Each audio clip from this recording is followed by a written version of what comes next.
হরে কৃষ্ণা। আজ হচ্ছে পৌষ সংক্রান্তি বা মকর সংক্রান্তি। মকর সংক্রান্তির অর্থ কি জানেন? কারণ বছর শুরু হয় সূর্য পঞ্জিকা কিংবা চন্দ্র পঞ্জিকা অনুযায়ী। চন্দ্র পঞ্জিকা অনুযায়ী হলে হয় পক্ষ, আর সূর্য পঞ্জিকা অনুযায়ী হলে হয় রাশি। ধেনু রাশি থেকে সূর্য সরে গিয়ে মকর রাশিতে চলে যায়, তাই আজকের দিনটাকে বলা হয় মকর সংক্রান্তি।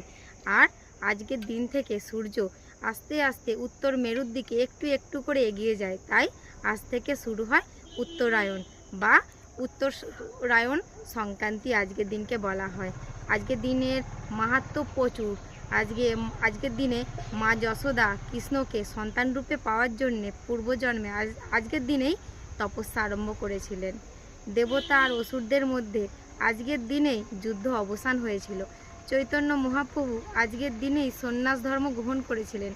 পিতামহ ভীষ্মদেব আজকের দিনেই স্বর্গে গমন করেছিলেন, কারণ দক্ষিণায়ন চলছিল আগে।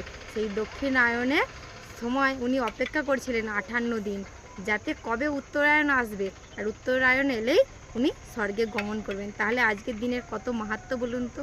আজকে আপনারা খুব ভালো করে জপ করুন, ভগবানের নাম করুন, গীতা পাঠ করুন। হরে কৃষ্ণ।